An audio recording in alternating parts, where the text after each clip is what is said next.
Saatnya kita simak sejumlah informasi menarik dari Biro Kompas TV di Tanah Air dalam segmen Cerita Nusantara. Kali ini giliran kawan-kawan kami dari Biro Sukabumi, Jawa Barat dan Makassar, Sulawesi Selatan. Sudah bersiap dua tim jurnalis Kompas TV. Ada Anissa Fitriani dan juru kamera Andreas Muhtar di Sukabumi, Jawa Barat. Serta Wafik Aziza dan juru kamera Arif Tirtana di Makassar, Sulawesi Selatan. Kita akan ke Sukabumi terlebih dahulu. Anissa, ada cerita menarik apa dari sana? Silahkan. Baik, selamat siang Bella dan saudara. Ada dua informasi menarik dari Kompas TV Biro Sukabumi untuk Cerita Nusantara kali ini. Informasi yang pertama, saudara. Sempat redup akibat pandemi COVID-19, komunitas climbing Klub Sukabumi kembali hidupkan wisata alam Karangpara. Kegiatan olahraga ekstrim panjat tebing ini berada di Kecamatan Gunung Guru, Kabupaten Sukabumi. Berikut liputannya untuk Anda. Sempat viral hingga dikunjungi turis. Wisata alam Karangpara yang berada di Desa Kebon Manggu, Kecamatan Gunung Guru, Kabupaten Sukabumi, Jawa Barat, kini alami penurunan kunjungan wisatawan akibat COVID-19. Segala cara dilakukan pengelola bersama para warga dan komunitas untuk menghidupkan kembali wisata alam yang sempat viral ini.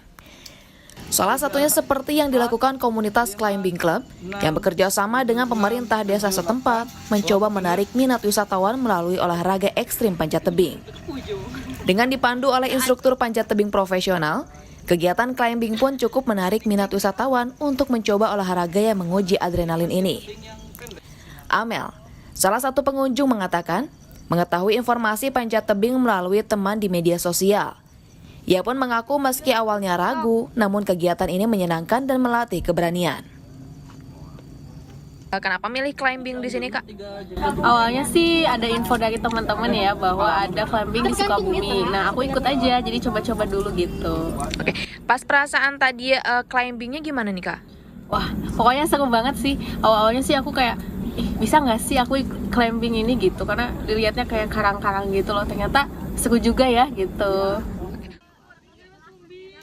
Sesuai dengan namanya Karangpara, objek wisata ini memiliki tebing karang yang cukup ideal untuk melakukan aktivitas panjat tebing. Gagas, guide climbing mengatakan, sebelum ditutupnya objek wisata Karangpara, tempat ini selalu dijadikan area panjat tebing oleh pegiat panjat tebing Sukabumi. Oleh karenanya, ia bersama komunitas mencoba menghidupkan kembali area wisata yang sempat mati dengan kegiatan menguji adrenalin.